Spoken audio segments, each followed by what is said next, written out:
ግብጽ የመጨረሻውን ኦፕሬሽን ኢትዮጵያ ላይ ጀምራለች። ዓለም በድጋሚ ትኩረቱን ወደ ህዳሴ ግድቡ መልሷል። Donald Trump has offered to mediate the long-running dispute between Egypt and Ethiopia. It's a very dangerous situation because Egypt is not going to be able to live that way and they'll end up blowing up the dam, and I said it and I say it loud and clear, they'll blow up that dam. ግብጽ ግድቡን ታፈርሳለች ያሉት ፕሬዝዳንት ዶናልድ ትራምፕ በኢትዮጵያና ግብጽ መካከል ጦርነት ይቀሰቀሳል ብለዋል። جيش شريف قوي وصلب قوي صلبته جايه من شرفه ከወደ ግብጽ እየተሰሙ የሚገኙ መረጃዎች እንደሚያመላክቱት የግብጽ ጦር ኢትዮጵያ ላይ ለመተኮስ ሚሳኤሎችን እያዘጋጀ ነው ተብሏል። ትራምፕ ወደ ስልጣን የተመለሱበትን አንደኛ ዓመት አስመልክተው ማክሰኞ ጥር 12 ቀን 2018 ባሰሙት ንግግር በግድቡ ላይ የሰነዘሩት አስተያየት ጉዳዩን ወደ አዲስ የፖለቲካ ውጥረት አሸጋግሮታል። ትራምፕ በኢራን የጀመሩትን የፖለቲካ እርምጃ ሳይጨርሱ የዲፕሎማሲ ጦራቸውን በኢትዮጵያ ላይ ማፈንዳትም ጀምረዋል። ጉዳዩ የአባይ ወንዝና የታላቁ የህዳሴ ግድብ ነው። ግብጽ በቂ ውሃ እንዳታገኝ ያደረገውን ይህንን ጉዳይ እኔ መፍታት አለብኝ ያሉበትን ንግግር በቴህራን በካይሮና በአዲስ አበባ መካከል ያለውን የፖለቲካ ውጥረት ወደ ሰማይ ማውጥቶታል። ግብጽ የህልውና ስጋት ስትል ትጠራዋለች። ኢትዮጵያ ደግሞ የጨለማ መውጫና የልማት ብርሃን ትለዋለች። አሁን ደግሞ ፕሬዝዳንት ትራምፕ ጣልቃ ለመግባት ቆርጠው ተነስተዋል። ይህ ጣልቃ ገብነት ወደ ዲፕሎማሲያዊ መፍትሄ ያመራል ወይስ ሀገሪቱን ወደ ማይቀረው ወታደራዊ ግጭት ይገፋታል የሚለው ጉዳይ ከፍተኛ መነጋገሪያ ሆኗል። ፕሬዝዳንት ዶናልድ ትራምፕ ጉዳዩን መፍታት አለብኝ በማለት በሰጡት ድንገተኛ መግለጫ በካይሮ የሚገኘው የወታደራዊ ጠቅላይ መምሪያ አዲስ ትዕዛዝን አስተላልፏል። ዓለም በትራምፕ የዲፕሎማሲ ጨዋታ ላይ አይኑን ብጥልም ከበስተጀርባው ግን የግብጽ ጀነራሎች ለአስርት ዓመታት ሲያሰላስሉት የነበረውን የመጨረሻውን እርምጃ ዘ ፋይናል ኦፕሬሽን በይፋ ጀምረውታል እየተባለ ነው። ይህ ወታደራዊ እቅድ በካይሮ ቤተ መንግስት ውስጥ ኦፕሬሽን ናይል ባልድ ወይንም የአባይ ስለት ተብሎ የሚጠራው ምስጥራዊ ሰነድ ነው። ፕሬዝዳንት ትራምፕ ለኢትዮጵያ የሚሰጠውን የገንዘብ እርዳታና የዲፕሎማሲያዊ ድጋፍን እንዲቀንስ የሚያደርጉትን ግፊት ለግብጽ ወታደራዊ ክንፍ እንደ አንድ ትልቅ የአረንጓዴ መብራት ሆኖላቸዋል። ግብጽ የግድቡን ስምምነት በንግግር ማቆም ካልቻለች በወታደራዊ እርምጃ ለማቆም ያላትን እቅድ አሁን ባለንበት 2026 ተጠናክሯል ይላሉ የጂኦፖለቲካ ተንታኞች። ግብጽ ሁለት አስፈሪ አማራጮችን በጠረጴዛው ላይ ያስቀምጣለች። የመጀመሪያው ሰርጂካል ስትራይክ ወይንም የቀዶ ጥገና ጥቃት ነው። የግብጽ ራፋኤል ተዋጊ ጄቶች ከሱዳን ወይንም ከቀይ ባህር በመነሳት የግድቡን ቁልፍ የኃይል ማመንጫ መዋቅሮች በደቂቃዎች ውስጥ የማውደም ስልታዊ እቅድ አላቸው። ሁለተኛውና እጅግ አስፈሪው አማራጭ ደግሞ የብዙ ግንባር ከበባ ማድረግ ነው። በሶማሊያና በሱዳን በኩል የሚደረግ ወታደራዊ እንቅስቃሴ ኢትዮጵያን በሁለት እሳት መካከል በማስገባት ትኩረቷን ከግድቡ ላይ የመንቀል ስትራቴጂ ነው። ግብጽ በእርግጥ በሺዎች የሚቆጠሩ ኪሎሜትሮችን አቋርጣ የኢትዮጵያን ዘመናዊ የአየር መከላከያዎችን ሰብራ መግባት ትችላለች ወይ? ትራምፕ ስለዚህ የጥፋት እርምጃ እውቅና ይሰጣሉ ወይስ ይህ ሁሉ ዝግጅት ኢትዮጵያን ወደ ድርድር ጠረጴዛ ለማምጣት የሚደረግ የሰነፍ ማስፈራሪያ ነው? የግብጽን ምስጥራዊ የጥቃት እቅዶች፣ የካይሮን የጦር ጄቶች ዝግጅትና ኢትዮጵያ ለዚህ ጥቃት የደገሰችውን የመቃብር ስፍራና የሁለቱን ሀገራት ወታደራዊ ዝግጅት ሊከሰቱ የሚችሉ አስፈሪ ሁኔታዎችን በዝርዝር እንመለከታለን። እስከ መጨረሻው አብራችሁን ትቆዩ ዘንድ ግብዣችን ነው። ምክንያቱም በአባይ ወንዝ ላይ የሚሰማው ቀጣይ ድምጽ የውሃ ሽውሽውታ ሳይሆን የጄቶች ጩኸት ሊሆንም ይችላል። ቪዲዮውን ሲጀምሩ ላይክ እና ሼር ማድረግ እንዳትረሱ። አዲስ የሆናችሁ ደግሞ ሰብስክራይብ በማድረግ የእልፍ መረጃ ባለቤት ይሁኑ። አሁን ወደ ዝርዝሩ እንሻገራለን።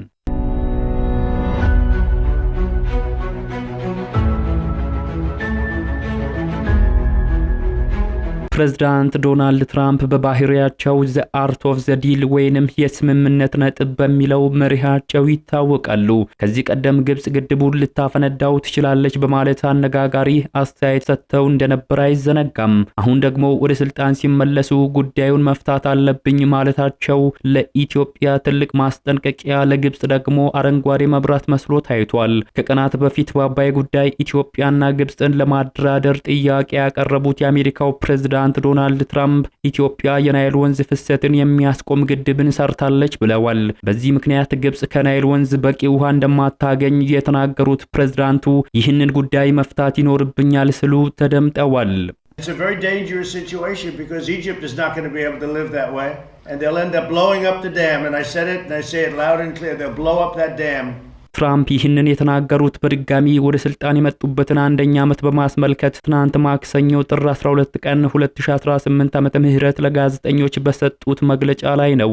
ባለፈው አንድ ዓመት ውስጥ አስተዳድራቸው አሳክቷል ያሏቸውን ጉዳዮች ዘለግ ያለ ጊዜ ወስደው ያብራሩት ፕሬዝዳንቱ በተደጋጋሚ የሚናገሩትን 8 ጦርነቶችን አስቆሚያለው የሚል መከራከሪያ በዚህ መግለጫ ላይም በድጋሚ አንስተዋል። ትራምፕ እንዳስቆሙ የገለጿቸው ጦርነቶች ውስጥ በእስራኤልና ኢራን፣ የኮሶቮና ሰርቢያ፣ የኮንጎና ሩዋንዳ፣ የፓኪስታንና ህንድ እንዲሁም አርሜኒያና አዘርባይጃን መካከል የተካሄዱ ግጭቶች ይገኙባቸዋል። በኢትዮጵያና ግብጽ መካከል ሊነሳ ነበር ያሉትን ጦርነትም በዚህ ዝርዝር ውስጥ አካተውታል። እነዚህ ጦርነቶች ለመቋጨት የማይቻሉ በማለት የገለጹት ፕሬዝዳንቱ ለእያንዳንዱ ጦርነት የኖቤል ሽልማት ማግኘት ነበረብኝ ሲሉም ተደምጠዋል። ፕሬዝዳንቱ ከሚዘረዝሯቸው ከነዚህ ግጭቶች ውስጥ አብዛኞቹ ለቀናት ብቻ የቆዩ ጦርነቶች ናቸው። በኢትዮጵያና ግብጽ መካከል ደግሞ አንድም ወታደራዊ እንቅስቃሴ አልተደረገም። ትራምፕ ግን በማክሰኞው ንግግራቸው ግብጽና ኢትዮጵያ በግድቡ ምክንያት ሊዋጉ ነበር፣ እኔ ግን አስቆሚያቸዋለሁ ብለዋል። ኢትዮጵያ ውስጥ ናይል የሚባለው ትንሽ ወንዝ የሚመጣውን ፍሰት የሚያስቆም ግድብ ሰርተዋል ያሉት ፕሬዝዳንቱ አሁንም ቢሆን ይህንን ጉዳይ መፍታት እንዳለባቸው ተናግረዋል። ትራምፕ የአባይን ወንዝ ትንሽ ብሉም መረጃዎች ግን 6650 ኪሎ ሜትር ርዝመትን በመያዝ በዓለም ላይ ረጅሙ ወንዝ ሆኖ አማዞንን ይፎካከራል። የትራምፕን ለግብጽ ያወገነ የድንገተኛ ላሸማግላችሁ ጥያቄን ተከትሎ ካይሮ በትራምፕ በኩል በኢትዮጵያ ላይ ከፍተኛ የኢኮኖሚና የፖለቲካ ጫና እንዲደረግም ትፈልጋለች። ግብጽ ግድቡ የሚለቀውን የውሃ መጠን የሚወስን ህጋዊ ስምምነት ከሌለ ህልውናዬ አደጋ ላይ ነው ባይናት። ኢትዮጵያ በበኩሏ ግድቡ የሉዓላዊነት ጉዳይ ነው፣ በራሳችን ውሃ ላይ ማንም ትዕዛዝ አይሰጠንም የሚል ጠንካራ አቋምን ያንጸባረቀች ነው። ትራምፕ የሚፈጥሩት ጫና ኢትዮጵያን ወደ ሩሲያ ወይንም ቻይና ይበልጥ እንድትጠጋ ሊያደርጋትም ይችላል። ግብጽ በትራምፕ በኩል የሚደረገው ወታደራዊ ጫና ኢትዮጵያን አንበርክኮ ሂደቱ በድርድር ካልተቋጨ ኢትዮጵያ ላይ ወታደራዊ እርምጃ የመውሰድ እቅድ መንደፏም ተሰምቷል። ግብጽ በአፍሪካ ቁጥር 1 ጦር ያላት ሀገር ብትሆንም ነገር ግን ከኢትዮጵያ ጋር ፊት ለፊት ለመጋጠም የጂኦግራፊያዊ ርቀቱ ትልቅ እንቅፋት ሆኖባታል ነው የሚባለው። የካይሮ ወታደራዊ ጀነራሎች ኢትዮጵያ ላይ 2 ወታደራዊ ስትራቴጂዎችን ነድፈዋልም ተብሏል። ግብጽ ሚሳኤሎችንና ተዋጊ ጄቶችን በመጠቀም ኢትዮጵያን መደብደብ አንደኛው ሲሆን በሱዳንና ሶማሊያ በኩል ጦሯን በማስፈር ኢትዮጵያን ከበባ ውስጥ በማስገባት የማስጨነቅ ዘዴዎችንም እየተከተለች ትገኛለች። ግብጽ በቅርቡ ከሶማሊያ ጋር ያደረገችው ወታደራዊ ስምምነትና በሱዳን ያለው አለመረጋጋት ኢትዮጵያን በከበባ ውስጥ ለማስገባት የምታደርገው ጥረት አካልም ነው። ግብጽ የጦር ሰፈሮቿን ወደ ኢትዮጵያ ድንበር በማቅረብ ጫናውን ለማሳደግም እየጣረች ትገኛለች። ኢትዮጵያ በበኩሏ ከግብጽ የሚሰነዘረውን ማንኛውንም ወታደራዊ ጥቃት ለመመከት የሚያስችል ኃይል መገንባቷን ዓለም አቀፍ ወታደራዊ መረጃዎች ይገልጻሉ።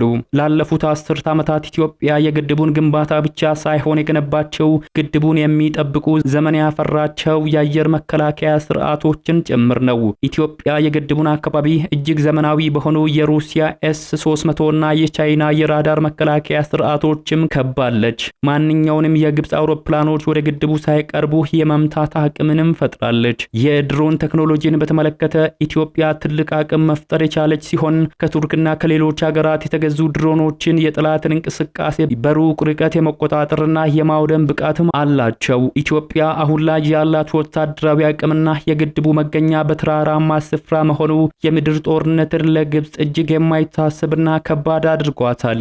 ከግድቡ ጋር በተገናኘ በ2026 የትራምፕ ጣልቃ ገብነት 3 ውጤቶችን ሊያስከትል ይችላልም ተብሏል።